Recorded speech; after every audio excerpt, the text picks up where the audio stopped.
Vamos a inclinar nuestro rostro y vamos a pedir al Señor su bendición.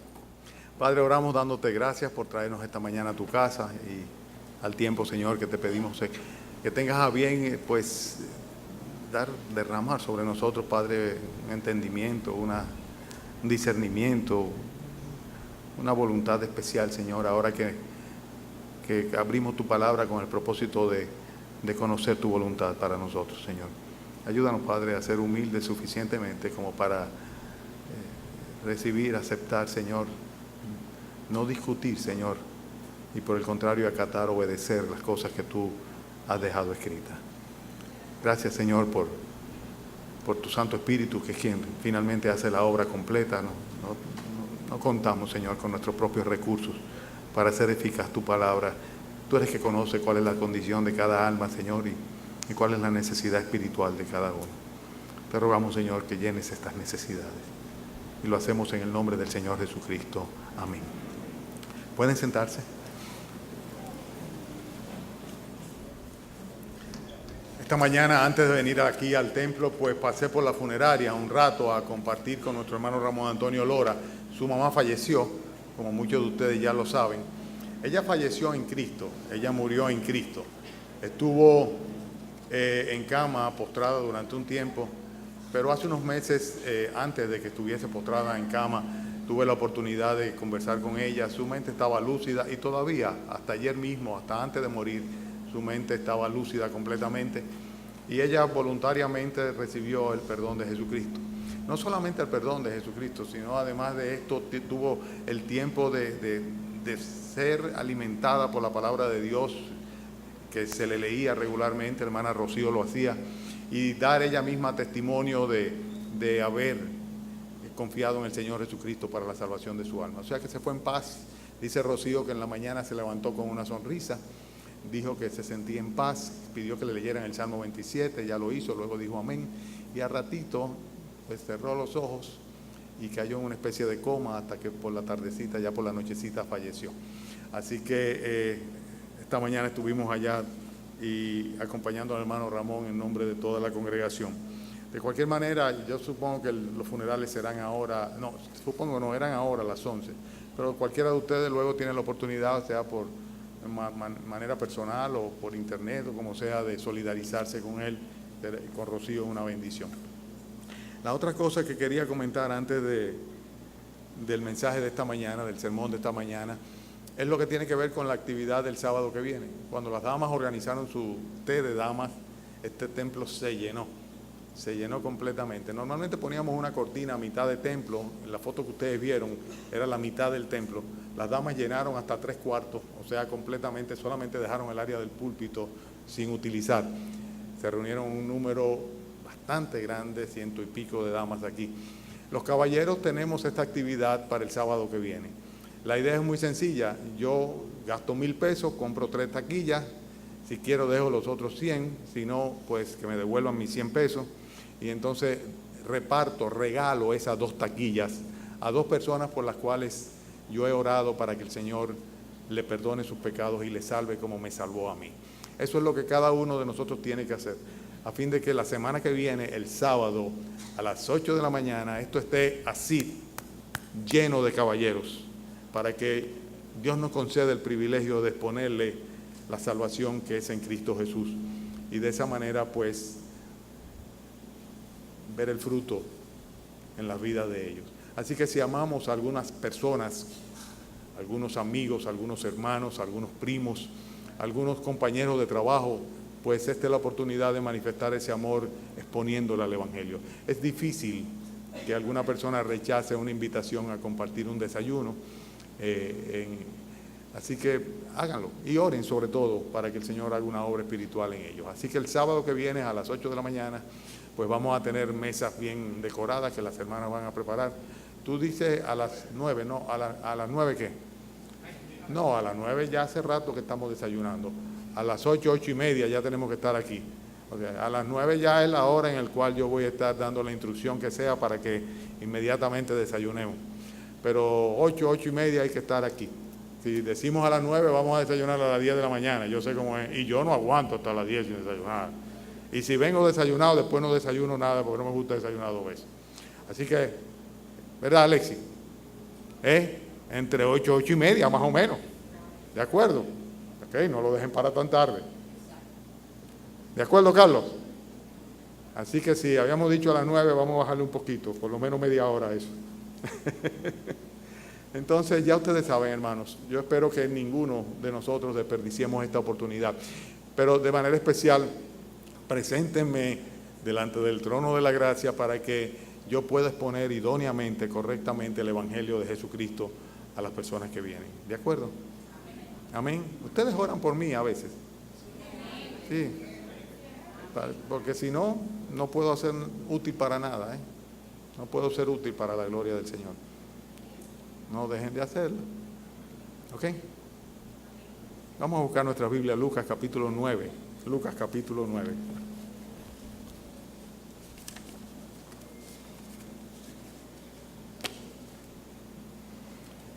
Lucas capítulo 9 es el versículo 18, que del 18 al 26, que vamos a leer en esta mañana para entonces extraer enseñanzas de este pasaje. Lucas capítulo 9, versículo 18. Aconteció que mientras Jesús oraba aparte, estaban con él los discípulos y les preguntó diciendo: ¿quién dice la gente que yo soy? Ellos respondieron, unos Juan el Bautista, otros Elías, otros algún profeta de los antiguos que ha resucitado. Y Jesús les dijo: ¿y vosotros quién decís que yo soy? ¿Que soy? Entonces respondiendo Pedro dijo: el Cristo de Dios. Pero él les mandó que a nadie dijesen esto, encargándole rigurosamente y diciendo: es necesario que el Hijo del Hombre padezca muchas cosas y sea desechado por los ancianos, por los escribas, sacerdotes, por los principales sacerdotes y por los escribas, y que sea muerto y resucite al tercer día.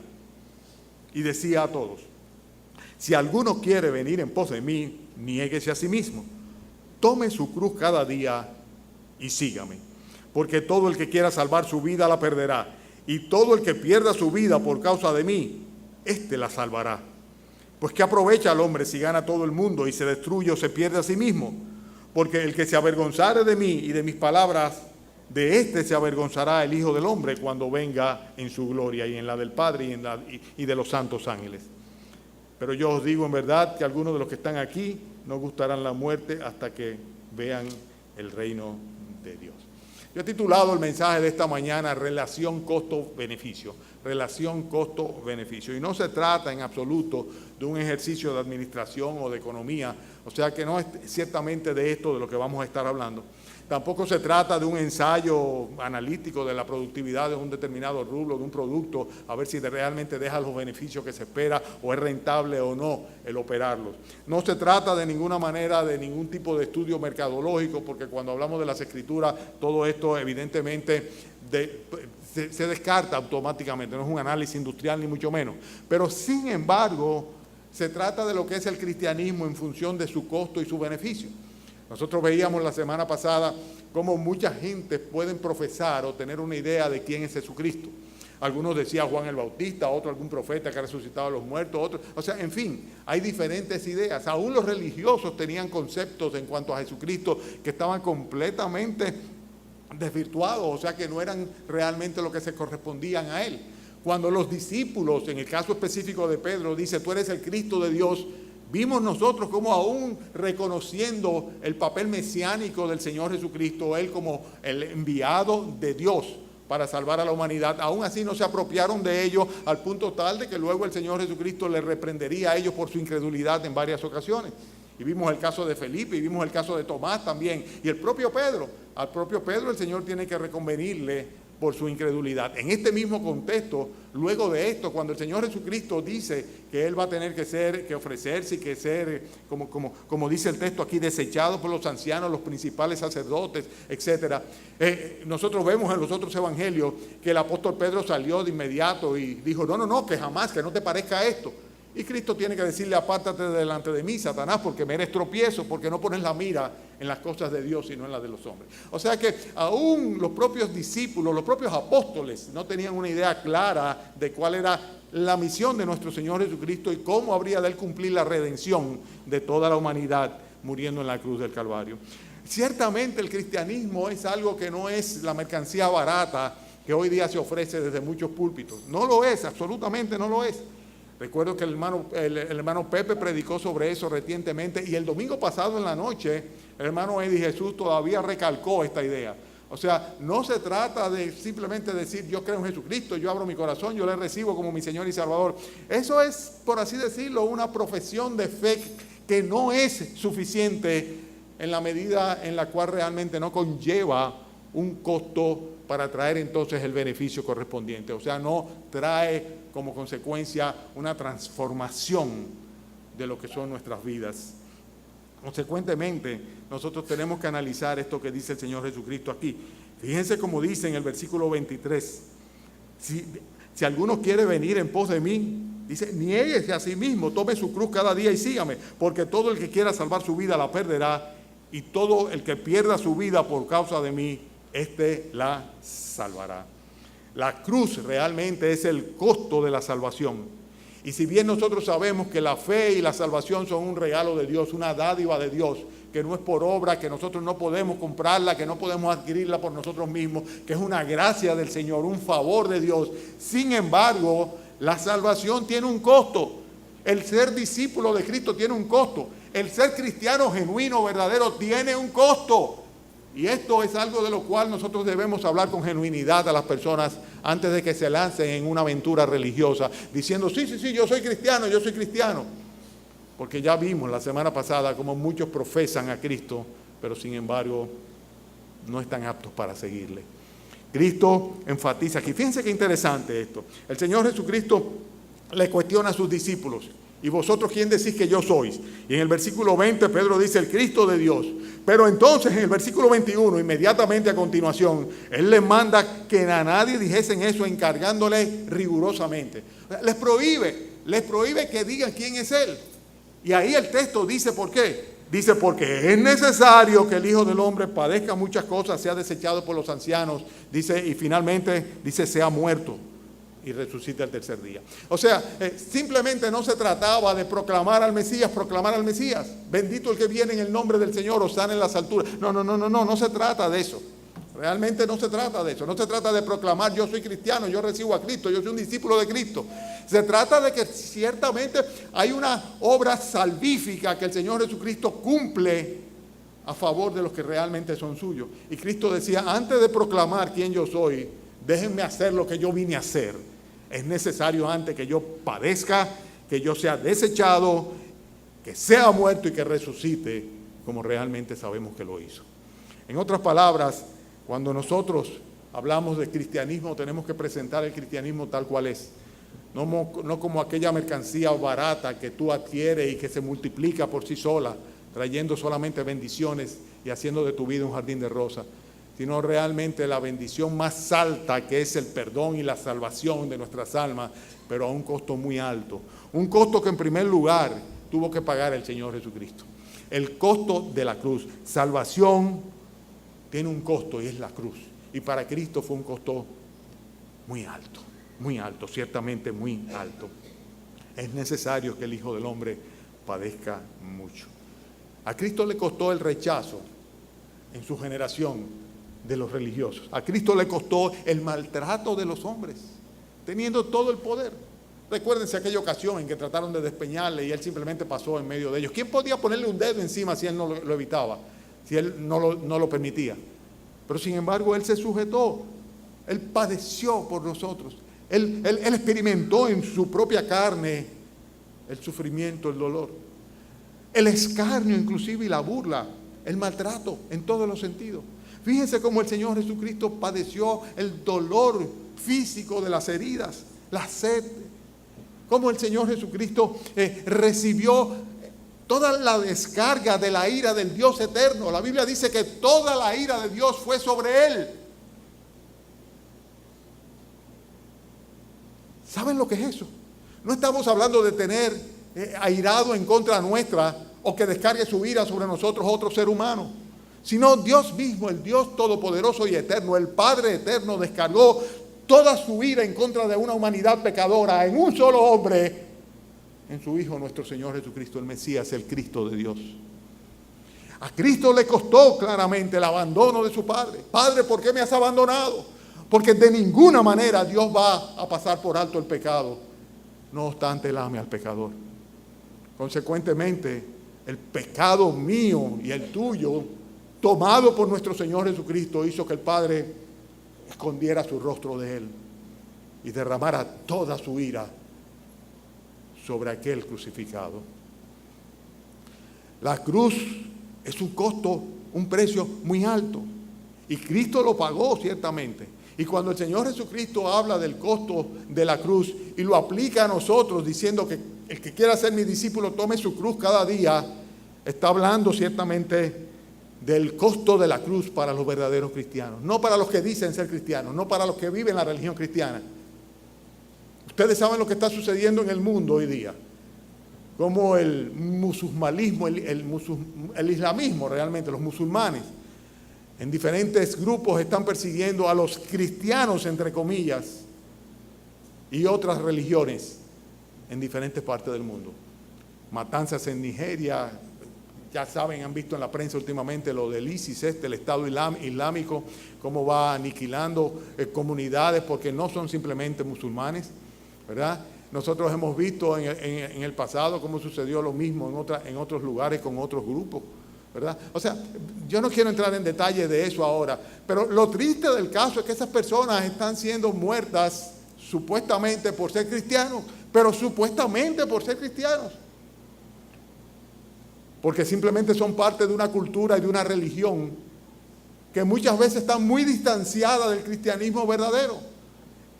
Nos pasaba como a nosotros en nuestra niñez y en nuestra juventud, que nacidos en una sociedad por definición cristiana creíamos conocer a Dios cuando con nuestros hechos realmente lo negábamos. El cristianismo tiene un costo, un precio, y este precio lo pagó Jesucristo en la cruz. Y la cruz no solamente es un emblema de nuestra salvación, sino que la cruz también tiene que constituirse en un emblema de nuestra forma de vida. Y esto es lo que tiene que ver con el costo de la cruz para los verdaderos cristianos. El tema de la cruz es un tema que para el discípulo cristiano implica muerte. La salvación trae como consecuencia la muerte, pero una muerte mientras estamos vivos. Todo lo contrario de lo que va a suceder en el cielo, cuando nuestra vida va a ser plena y eterna, permanente y constante delante de la presencia del Señor.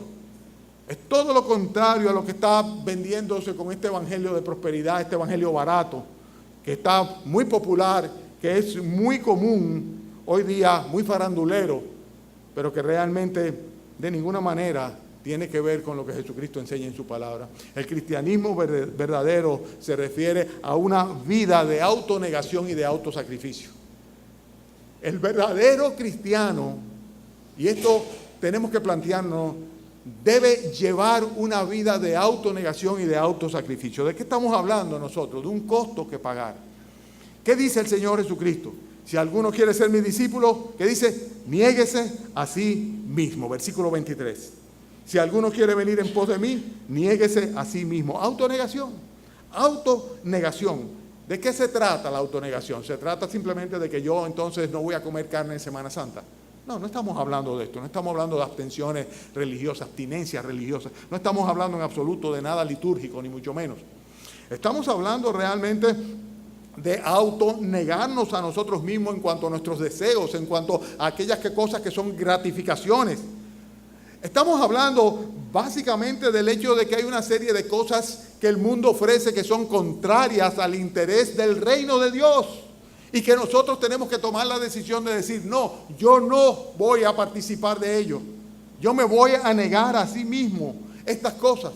Cosas que posiblemente hubieran sido mi voluntad o mi gusto hacerlo, pero que por el interés de las cosas del Señor, yo sencillamente relego a un lado y no participo de ellas.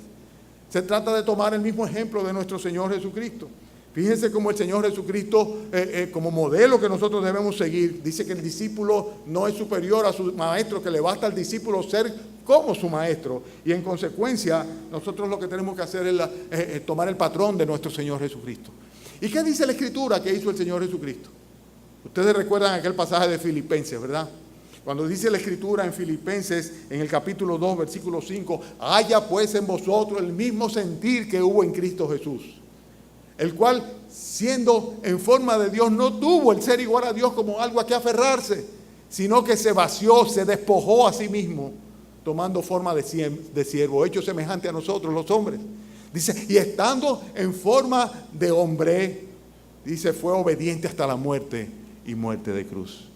El Señor Jesucristo, Él mismo por su propia voluntad, se despojó de su gloria, sus privilegios, sus derechos, los puso a un lado simplemente con el propósito de cumplir con la voluntad de Dios y venir a salvar a un mundo pecador. Haya pues en vosotros el mismo sentir de nuestro Señor Jesucristo. Ese tipo de ejemplo es el que realmente ilustra a qué se refiere cuando la Biblia dice que nosotros debemos necesariamente autonegarnos. Niéguese a sí mismo el que diga, o el que quiera, el que aspire, podríamos decir, a ser mi discípulo. Hermanos, esta obediencia del Señor Jesucristo tuvo serias implicaciones para Él. Y ese mismo tipo de implicaciones tiene que tener para nosotros el profesar ser de nuestro Señor Jesucristo. Cristo, con su autohumillación, Él se vació a sí mismo, sufrió la cruz y sufrió el oprobio. Y esa es la misma actitud que tuvo en Getsemaní. ¿Ustedes se recuerdan? Cuando el Señor Jesucristo, consciente de aquello que le iba a suceder, dijo, Padre, si es posible, pasa de mí esta copa, pero no se haga mi voluntad sino la tuya. Y Él tomó la copa. Él tomó la copa del sufrimiento y su pasión y su muerte de cruz. Por amor a nosotros, en obediencia al Padre, la sufrió. Y esto es lo que Dios espera que nosotros hagamos. Una autonegación. Nadie impuso al Señor Jesucristo, nadie obligó al Señor Jesucristo. Simplemente Él voluntariamente se sujetó al Padre y dijo, hágase tu voluntad y no la mía. La cruz tiene implicaciones para el verdadero cristiano. Los cristianos tenemos que humillarnos a nosotros mismos, vaciar el ego. Nosotros tenemos que morir a nosotros mismos. Se trata de una autonegación con tal de obedecer la voluntad de Dios. Y cada uno de nosotros debería de cuestionarse si realmente estamos creciendo en nuestra vida espiritual, en nuestra vida cristiana, de manera tal de que cada día los intereses míos personales son menos y los intereses del reino de Dios son mayores. Cada día vivimos más para la gloria de Dios, para el reino de Dios, para las cosas del Señor. O por el contrario, cada día nuestro yo crece más, espera más y demanda más. Nosotros no podemos de ninguna manera poner el cristianismo como un arete en nuestras vidas, porque no es eso. Si el Espíritu Santo no ha obrado en nosotros esta autonegación en el interior de nosotros mismos, entonces realmente nosotros no podremos hacer jamás como hizo el Señor Jesucristo diciendo, he aquí tu siervo, hágase conmigo conforme a tu voluntad. Y de eso es que se trata. Hágase conmigo conforme a tu voluntad. Hermanos, es posible que el Evangelio de nuestro Señor Jesucristo haya tocado algunas áreas de nuestras vidas. Tú dirás, no, yo he pagado el precio. Mi papá dijo que no quería saber de mí porque yo me convertí. Bueno, está bien, perfecto. Tú dirás, no, yo he pagado el precio porque mi marido se puso, mira, que ese hombre... O por el contrario, mi mujer me ha desechado, no quiere saber de mí. Ahora es que ella realmente es religiosa. Tal vez tú dirás, yo he pagado el precio porque mis amigos ya no son mis canchanchanes. Todo esto está bien, todo esto está bien. Pero realmente, hermanos, va mucho más allá de eso. Se trata de una autonegación, sujetando nuestra voluntad a la voluntad de Dios, la cual conocemos por su palabra, priorizando la voluntad de Dios en nuestra vida de una manera total. Y muchas veces nosotros lo que tenemos es una serie de fortalezas o citadelas que son inalcanzables, inexpugnables.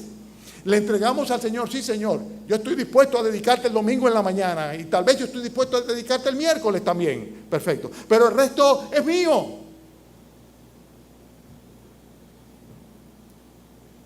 Y hay una serie de partes en nuestras vidas que sencillamente se resisten a obedecer el precepto de la palabra del Señor. Y nosotros tenemos que entender que lo que es el amor propio, la autovoluntad, los intereses particulares de cada uno de nosotros deben ser depuestos completamente para anteponer la voluntad de Dios para nosotros. Y el precio de la cruz tenemos que pagarlo. Es necesario que nos autoneguemos a nosotros mismos.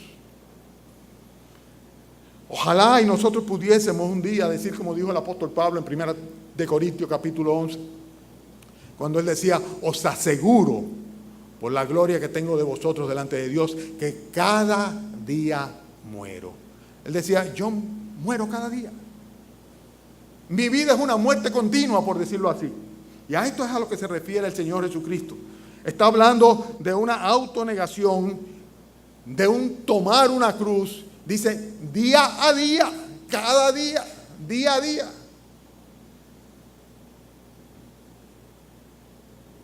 Pero no se trata solamente de autonegación, se trata también de autosacrificio.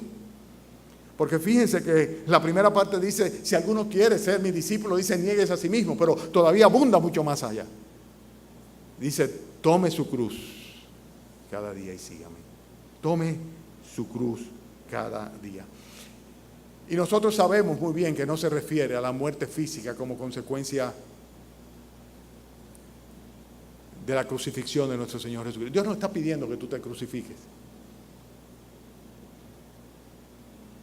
Dios no está demandando esto de ninguna manera. Sabemos muy claramente que tiene un sentido figurado lo que el Señor Jesucristo está diciendo aquí. Y el significado de la muerte a la cual el Señor Jesucristo se refiere, le entendían muy bien sus coetáneos, los que vivían con Él en la misma época. Porque estaban acostumbrados a ver cómo los romanos le cargaban una cruz detrás a un hombre, lo llevaban al patíbulo, lo colgaban en esa cruz y lo hacían morir de la manera más ignominiosa. Lo que estaba seguro cada uno de los que veían aquel desfile de hombres que iban camino al patíbulo, al calvario, a la crucifixión, era que para esa gente no había ningún tipo de futuro. Esa gente no iba a poder regresar de nuevo y volver a su casa y a su familia y a sus actividades regulares. ¿Por qué? Porque sencillamente iban cargando su cruz. Y esta es la ilustración clara que el Señor está utilizando acá. Que ellos los entendieron y nosotros debemos entenderlo. Que el que se entrega al Señor Jesucristo para seguirle a Él en obediencia a la palabra de Dios, como discípulo de nuestro Señor Jesucristo, tiene que echar a un lado su vida, sus planes, sus propósitos. Tiene que contar con que es un camino en un sentido, que no hay vuelta atrás. Y debe medir bien los costos antes de lanzarse. Porque si no, lo que terminará haciendo es apostatando con el mismo testimonio de su vida.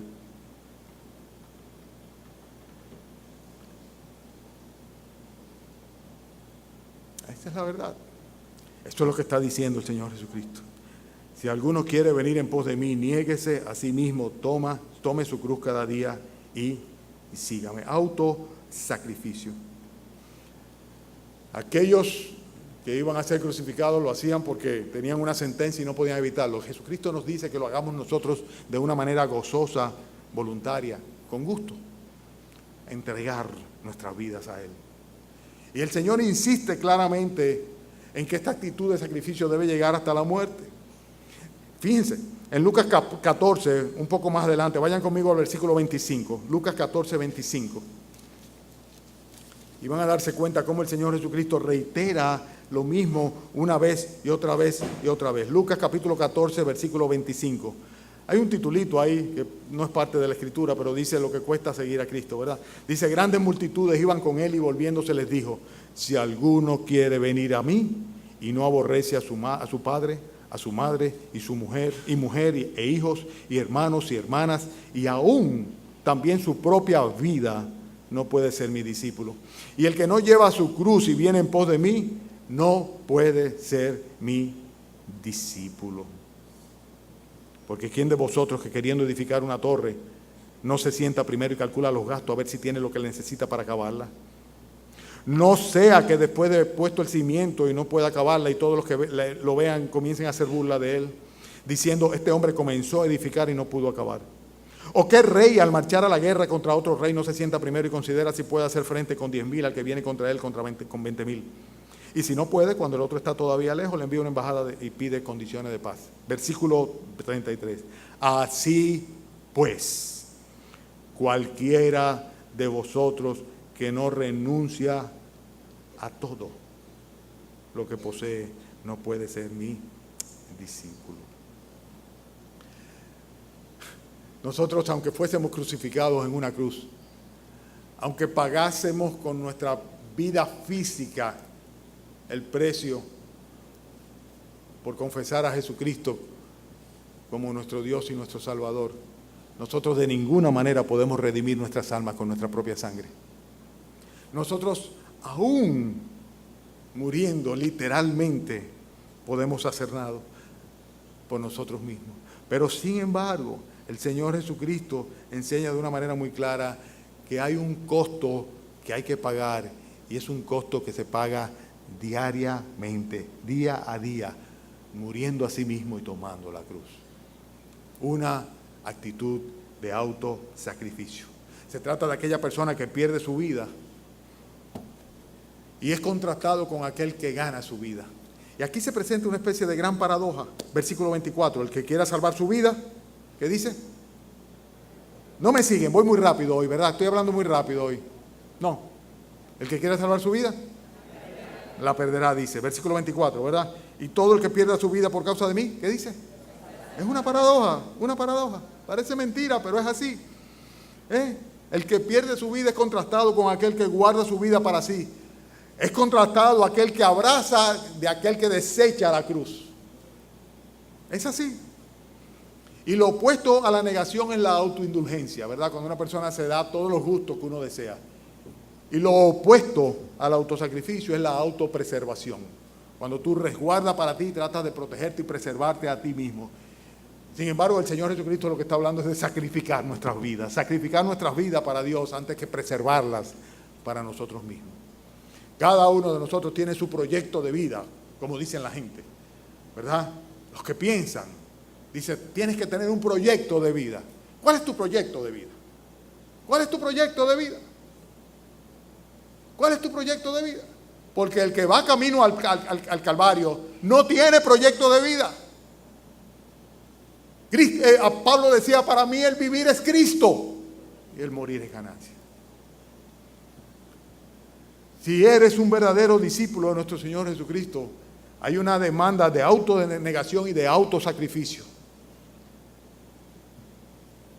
Y si no eres capaz de cumplir con esa demanda, es posible que no estés viviendo, no estés actuando, o tal vez ni siquiera seas un verdadero discípulo de Cristo. Porque el que no toma su cruz y viene en pos de mí, no puede ser mi discípulo. Eso dijo nuestro Señor Jesucristo. Qué distinto es lo que estamos predicando a lo que normalmente se escucha, ¿eh? Qué distinto, qué distinto. Qué pesada se pone la palabra en ocasiones, ¿verdad? Cómo hiere nuestros oídos, cómo confronta nuestras voluntades y nuestro carácter, cómo cuestiona nuestras prioridades y sobre todo cómo plantea una forma distinta a la que estamos viviendo. Pero ese es el Evangelio, eso es lo que dice la palabra de Dios. Hay un costo. Queremos el beneficio del Calvario, de la cruz, del cristianismo, del discipulado, la protección de Dios, el cuidado amoroso del Señor para con los suyos, como gallina con sus polluelos debajo de la ala, el manto protector del Señor, la protección de sus ángeles. Todos estos beneficios los queremos, pero el costo tiene una relación directa con el beneficio. Y el costo lo desechamos. Y de eso es que se trata. La ambivalencia y la ambigüedad que es típica en la naturaleza humana, cuando somos llevados de aquí para allá, como el oleaje. Hermanos, en el Antiguo Testamento el sacrificio que hacían los sacerdotes era llamado el sacrificio continuo. ¿Ustedes se recuerdan de eso? Y de hecho, la Escritura advierte que en la restauración de Israel volverán a ofrecer el sacrificio continuo. Continuamente se estaban ofreciendo sacrificios. El sacrificio continuo. Y es precisamente esto a lo que se refiere el apóstol Pablo cuando en Romanos capítulo 2 en el versículo 1 dice: así que, hermanos, os ruego por las misericordias de Dios que presentéis vuestros cuerpos en sacrificio vivo, santo y agradable a Dios, que es vuestro culto racional. Es exactamente eso. En gratitud a nuestro Salvador, nosotros debemos ofrecer nuestra existencia, nuestras vidas, en un sacrificio voluntario, constante, continuo, como una forma de adoración y de rendirle culto a Dios. Eso es lo que dice el apóstol Pablo en ese texto de Romanos capítulo 12, versículo 1. Como una consecuencia de las misericordias de Dios para con nosotros, los que decimos que hemos sido objeto de su gracia, de su perdón, de su justificación y hemos recibido la vida eterna. Aquellos que decimos, nosotros sí somos cristianos de verdad, no como los otros que están por ahí, porque nosotros sí seguimos a Cristo conforme a su palabra, en obediencia a su voluntad. Hermanos, el apóstol Juan presenta varios tests o exámenes o autopruebas que podemos nosotros plantearnos en cuanto a si somos o no somos discípulos de nuestro Señor Jesucristo, cristianos verdaderos. Pero hay uno de ellos que está en primera de Juan capítulo 3, versículo 16, que dice, en esto hemos conocido el amor, en que Él puso su vida por nosotros. También nosotros debemos poner nuestras vidas por los hermanos. Está hablando como de sacrificar nuestras vidas en el servicio de los hermanos. ¡Wow! ¿Saben algo? Hay dos tipos de personas, los que viven egocéntricamente y los que viven gentecéntricamente, o sea, en el servicio de los demás. Y nuestras vidas no pueden estar centradas en nosotros y ser al mismo tiempo un discípulo de Cristo. Y esto lo veo en personas con muchos años en la fe, que no obstante los años en la fe siguen siendo inclusive monotemáticos en cuanto a sus prioridades, en cuanto a su día a día y su rutina. Porque todavía el Señor Jesucristo realmente no es su norte, y porque la autocomplacencia es su razón de ser. Y porque si en algo hay un autosacrificio, es a favor de los suyos propios y no de los demás. No dije de los suyos, sino de los suyos. Mi mamá, mi papá, mi hijo, mi trabajo, mis amigos, mis.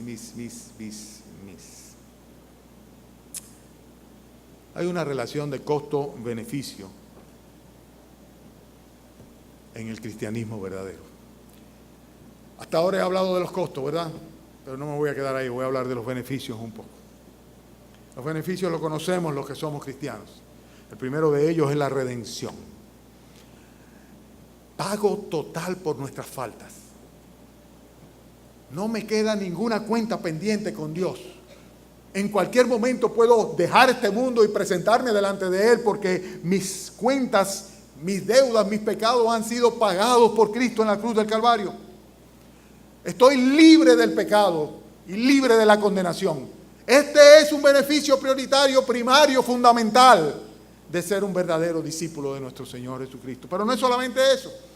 Dios nos declara justo y santo, siendo yo un pecador y tú una pecadora, un pecador. Sin embargo, Dios dice no. Yo escondo sus pecados detrás de la cruz de mi Hijo Jesucristo y yo lo declaro justo. No hay cuentas pendientes para Él. Son beneficios de ser un verdadero cristiano. La salvación, la vida eterna. No importa el día que cerremos los ojos a este mundo, lo abriremos delante de la presencia del Señor para una eternidad. Hermanos, los beneficios son enormes. Tener paz para con Dios. Saber que ya Dios no está irado contra mí porque no me considera un impío. Como dice la Escritura, que Dios está irado en contra del impío todos los días. Saber que Dios me ha permitido hacer las paces por Él, con Él. Y poder tener la paz que sobrepasa todo entendimiento por medio de nuestro Señor Jesucristo. Esos son beneficios. ¿Quieres estos beneficios? Tú conoces ya el costo. Pero si no pagas el precio, si no eres capaz de autonegarte a ti mismo y autosacrificarte a ti mismo por la causa de nuestro Señor Jesucristo y dejar que Cristo reine en tu corazón, en tu vida, en tus obras, en tu día a día, si no eres capaz de tomar día a día el peso de tu cruz, entonces realmente no eres apto para el reino de los cielos. No eres apto para el reino de los cielos. no eres apto para recibir estos beneficios.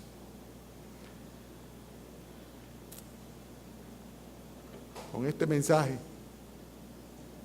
hay una de dos alternativas. Nuestro texto enseña que después de esta advertencia, el Señor Jesucristo dice en el versículo 25, ¿de qué aprovechará el hombre si gana todo el mundo y se destruye o se pierde a sí mismo? Y dice el 26, porque el que se avergonzare de mí y de mis palabras, de éste se avergonzará el Hijo del Hombre cuando venga en la gloria, en su gloria y en la del Padre y de los santos ángeles. El costo de la cruz, el beneficio de la cruz. Pero aquí habla del menosprecio de la cruz. Hay personas que todo esto no les sabe a nada. Que Cristo murió en una cruz y que pagó, y que sufrió, y que padeció, y que fue muerto, para llevar detrás de sí un pueblo del cual Él quiere que tú seas parte. Eso es algo que no te interesa. Que tú tienes que pagar el precio de ser un verdadero discípulo de Cristo, muriendo día a día a ti mismo, autosacrificándote, negándote tu vida, tus planes, tu proyecto para priorizar la vida que es en Cristo y la gloria del reino de Dios. Esto no te sabe a nada. Bueno, no hay otra cosa que predicarte. No hay otra cosa que predicarte, porque el que se avergonzare de mí, de mis palabras, dice el Señor Jesucristo, dice ya, de ese se avergonzará Él cuando venga en su gloria. El verdadero cristiano no menosprecia, no subestima de ninguna manera la advertencia de nuestro Señor Jesucristo. El que no lo es, no le afecta en absolutamente nada. Consecuentemente, se engaña a sí mismo si dice ser un discípulo de nuestro Señor Jesucristo. Y la pregunta que yo te hago es, ¿tú has pagado el precio, el costo para seguir a Jesucristo? O sea, ¿lo has hecho ciertamente? ¿O simplemente es algo que de una manera alegre e irresponsable tú has profesado, sin realmente medir el costo y pagar el precio de ser llamado hijo de Dios, discípulo, seguidor de nuestro Señor Jesucristo? ¿Cuántos verdaderos cristianos estarán este día bajo este techo? Oremos. Padre, gracias por tu palabra, Señor. Y gracias, Padre, por la amonestación que en ella nos da. Ayúdanos, Señor, a pagar el precio, ya que el tuyo fue tan alto, Señor. Ayúdanos a no menospreciar, Señor, el precio de sangre que pagaste, tomando a la ligera tu sacrificio y no siguiendo tus pasos, Señor. Te ruego, Padre, que tengas misericordia sobre cualquier persona que esté aquí y no tenga a Jesucristo como su Salvador, su Señor. Y que en esta mañana, Padre, sea una mañana de salvación para su alma. Por Cristo Jesús, Señor nuestro, te lo pedimos. Amén.